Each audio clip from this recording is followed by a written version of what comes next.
Hello everyone, एक बार फिर से आपका स्वागत है हमारे इस चैनल पर। आज के इस वीडियो में हम आपके साथ जो है डिस्कस करने वाले हैं कैरेक्टरिस्टिक्स ऑफ जीएसटी।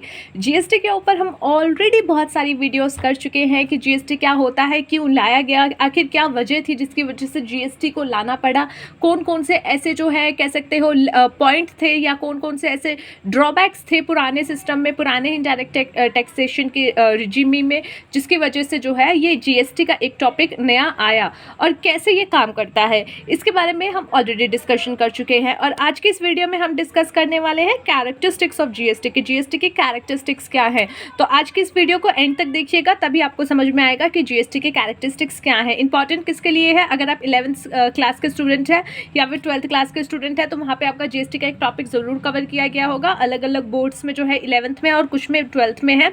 और साथ ही साथ जो है अगर आप बीकॉम कर रहे हैं या फिर टैक्सेशन से रिलेटेड कुछ कर रहे हैं तो वहाँ पे भी जीएसटी का टॉपिक कवर है, तो उन सबके लिए इंपॉर्टेंट है। So let's start the topic without wasting your time now. And अगर अभी तक आपने हमारे चैनल को सब्सक्राइब नहीं किया है या फिर पहली बार वीडियो देख रहे हैं तो जाइए पहले चैनल को सब्सक्राइब कीजिए, साथ में बने हुए छोटे से बेल आइकन को प्रेस कर दीजिएगा ताकि जितनी भी फ्यूचर में आने वाली वीडियोस हम अपलोड करेंगे उसका नोटिफिकेशन आप तक सबसे पहले पहुंच जाएगा। So let's start the video.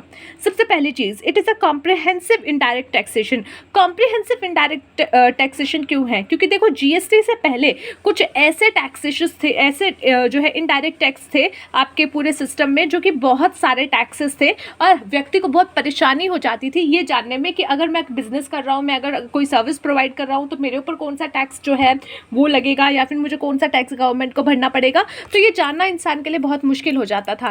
तो इसीलिए जो है पुराने सारे टैक्सेस को, कई सारे टैक्सेस को हटाया गया और उसकी जगह पे जीएसटी लाया गया। तो पहले के जो टैक्सेस हटे हैं वो तकरीबन 17 इनडायरेक्ट टैक्सेस थे जिनको हटा करके जो है गवर्नमेंट ने जीएसटी लाया।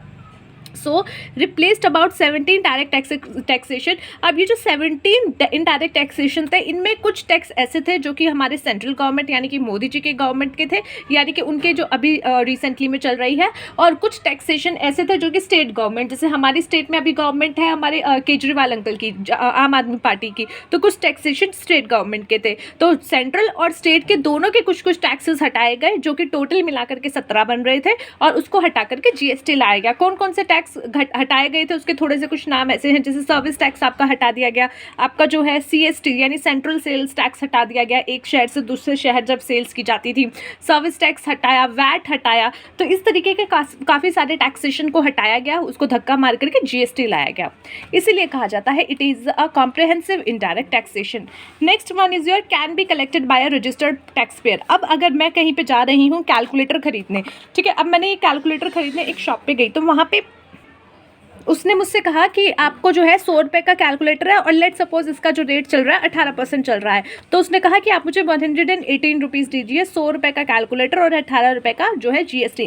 मैंने कहा ठीक है मैं दूंगी। तो आप जो है मुझे जो बिल दोगे उसमें जो है ऊपर आपका जीएसटी नंबर भी लिखा होना चाहिए ताकि मुझे पता चले ना कि आपके पास अथॉरिटी है जीएसटी कलेक्ट करने की। तो जीएसटी सिर्फ वही व्यक्ति आपसे कलेक्ट कर सकता है जो कि रजिस्टर्ड है जीएसटी के टैक्सेशन में, यानी कि जो व्यक्ति जीएसटी में रजिस्टर्ड है, जिसके पास जीएसटी नंबर है, वही व्यक्ति आपसे जो है बिल में जीएसटी काट करके देगा, उसी को आप जो है जीएसटी भरोगे, क्योंकि सिर्फ उसी के पास हक है कि वो लोगों से जीएसटी कलेक्ट करके गवर्नमेंट को दे। तो इसलिए अगर कोई व्यक्ति आपसे जीएसटी ले रहा है पर आपको बिल नहीं दे रहा तो वहाँ पे आप बिल्कुल भी जो है वो सामान मत लीजिएगा, उससे कहिएगा मुझे पूरा बिल बना करके दीजिए जिसमें उसका जीएसटी नंबर लिखा हो और इसमें पूरी अमाउंट लिखी हो कि उतना जीएसटी काटा जा रहा है, ताकि वो गवर्नमेंट को जाकर के जमा कराए। ठीक है, so can be collected by a registered tax person. Next is a value added tax.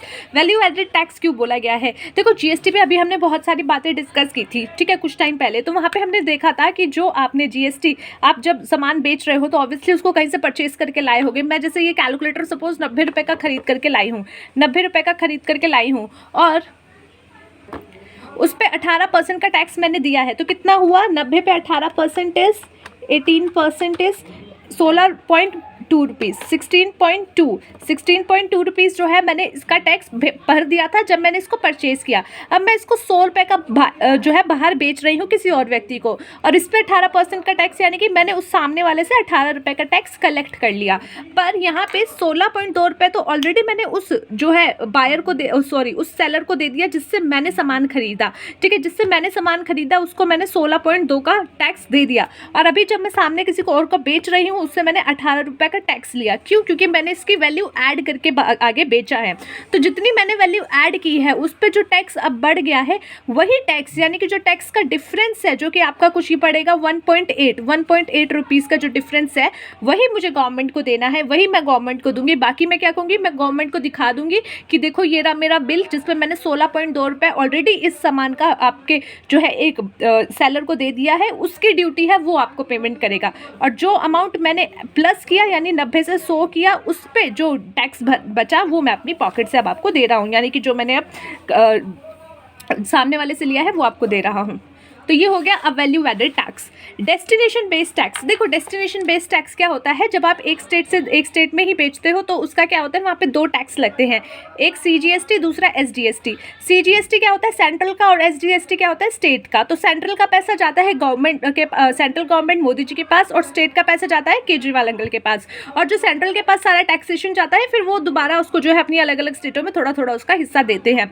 वहीं पे अगर एक स्टेट से दूसरी स्टेट में पैसा जा रहा होता है ना, एक स्टेट से दूसरे स्टेट में सेल हो रही होती है, जैसे दिल्ली से हो गई मुंबई, दिल्ली से हो गई कोलकाता में, ठीक है, दिल्ली से हो गई कोलकाता में, ठीक है। अब दिल्ली से कोलकाता में जो है सामान जा रहा है, बेचा जा रहा है, तो इस पे लगेगा IGST का सारा पैसा जो है सेंट्रल गवर्नमेंट के पास जाता है, मोदी जी के पास जाता है।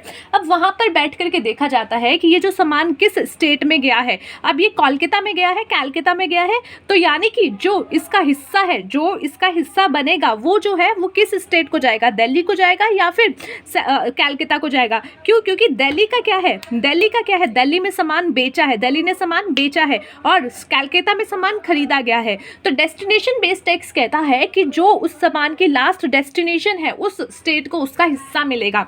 तो इसलिए जो हिस्सा जाएगा वो दीदी के पास जाएगा, दीदी कहेगी वहाँ से ये बढ़िया करबो, ये बढ़िया करबो, ये मोदी जी ने बढ़िया करबो। और यहाँ पे जो है दिल्ली वाले हमारे चीफ मिनिस्टर जी कहेंगे ये मोदी जी ने ठीक नहीं किया, इन्होंने हमारे साथ जो है भेदभाव किया है, ये हमें बिल्कुल अपना नहीं मानते, तो इसलिए इन्होंने क्या किया, सारा पैसा दीदी को जाकर के दे दिया। तो ऐसा पर GST खुद कहता है कि डेस्टिनेशन बेस्ड टैक्स क्या है, जो सामान के डेस्टिनेशन है जहाँ पे उसका एंड कंज्यूम हुआ है, जो जहाँ पे अगर एक स्टेट से दूसरे स्टेट में, तो वो पैसा उसी स्टेट को जाएगा जहाँ पे उसकी डेस्टिनेशन बनी है। Okay, now let's come to the next point, that is your does not have cascading effect. Cascading effect क्या होता है? पहले ज़माने में यानी कि 2017 से पहले जब GST इम्प्लीमेंट नहीं हुआ था, वहाँ पे क्या थे, आपका वैट था, वहाँ पे आपकी सर्विस टैक्स थी, वहाँ पे आपकी स्टेट CST थी, वहाँ पे आपकी एक्साइज ड्यूटी थी, ठीक है। इसी तरीके से बहुत सारे आपके टैक्सेस थे। अब इस सिचुएशन में क्या होता था, आपने जो है एक स्टेट से सामान लिया, आपको वैट देना पड़ा। मैंने क्या किया, एक स्टेट से एक स्टेट में सामान लिया, दिल्ली से दिल्ली में लिया, मुझे वैट अप्लीमेंट हो गया, 100 रुपये की चीज़ थी, लेट सपोज 118 की बन गई। अब मैं इसको क्या कर रही हूँ, दूसरे स्टेट में दे रही हूँ, CST लगेगा फिर उस स्टेट में, ठीक है, कलकत्ता में दे रही हूँ, तो अब क्या होगा, सेम इस पे क्या है, CST इंप्लीमेंट हो जाएगा।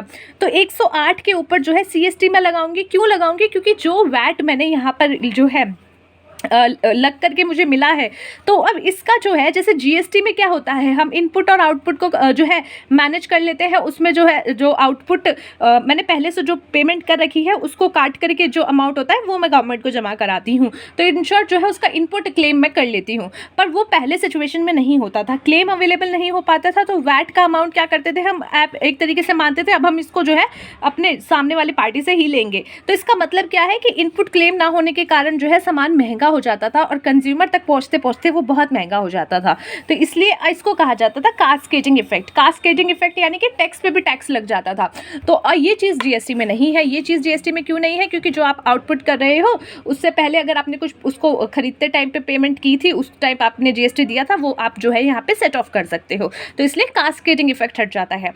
Next is your GST collected is not as an income but as a liability. अब मैं सामान बेच रही हूँ, मैं कैलकुलेटर बेच रही हूँ, तो 100 रुपये का सामान बेच रही हूँ, उस पर 18% का टैक्स है, तो 18 रुपये का टैक्स है।